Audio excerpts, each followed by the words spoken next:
जब बड़ी देर तक रोने का प्रकरण चला तो नारद बाबा बोले कि ये सबके रोने का कारण मतलब क्या है। लक्ष्मी मैया से पूछा।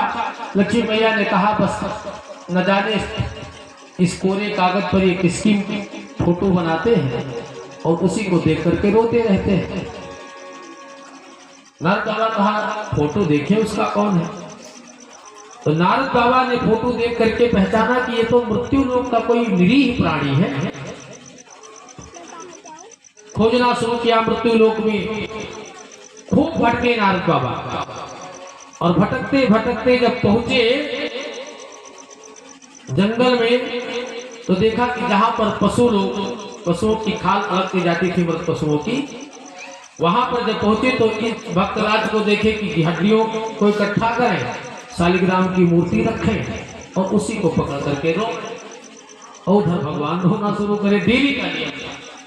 नारद बाबा ने तुरंत भक्तराज के पास गए और कहा चलो भगवान तुम्हारे लिए बहुत विकल है, भगवान तुम्हारे लिए बहुत विकल है, हम तुमको यहां से डायरेक्ट बैकुंठ ले चलेंगे, हमारे साथ चलो।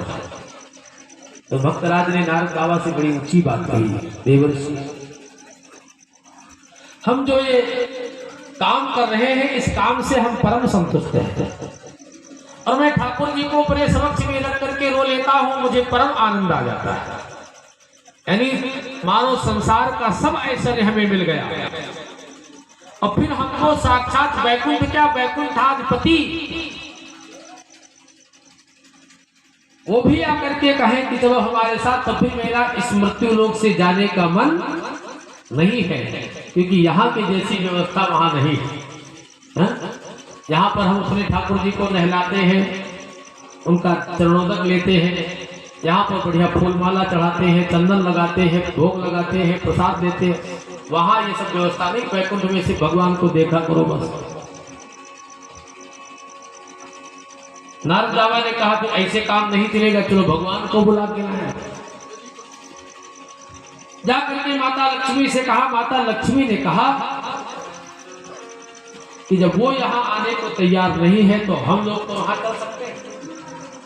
इसलिए भगवान को श्रीमन नारायण से प्रार्थना की और पूरा वैकुंठ धाम चल करके उस एक प्रकार से देखा जाए तो अपवित्र वहां जगह है, लेकिन वहां पर पूरा वैकुंठ चल करके आ गया, बहुत वैकुंठाधिपति आ गए।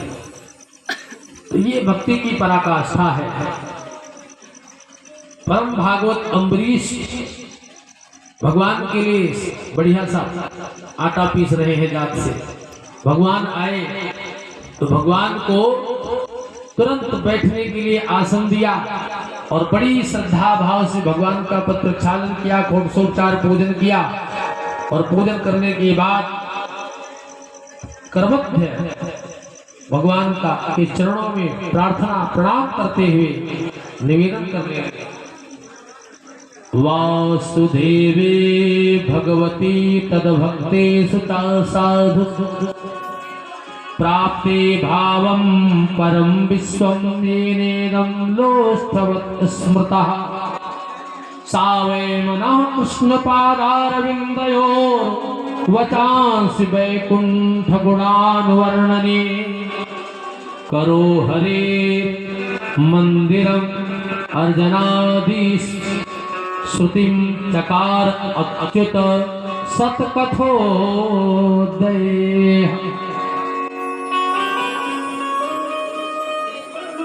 भगवान श्री कृष्ण में, श्रीमन नारायण में और उनके प्रेमी साधुओं में, संतों में, सज्जनों में अपरिमित भक्ति की पराकाष्ठा का बंधन महाराज। इसलिए पादो हरे क्षेत्र पदार समर्पणे। भगवान के भक्त जो है वो भगवान श्रीमन नारायण के पादार बिंदों में हमेशा समर्पित रहते हैं उनकी सेवा में। तो नारायण का उनकी रक्षा में तत्पर हो जाता है। अम्बरीश ने बड़ी सुंदर स्तुति की है। तमग्निर्भगवान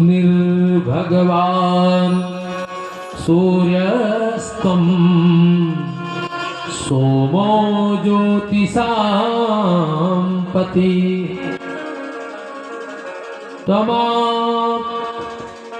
तमापस्त्वं क्षितिर्व्योमो वायुर्मात्रेन्द्रियाणि च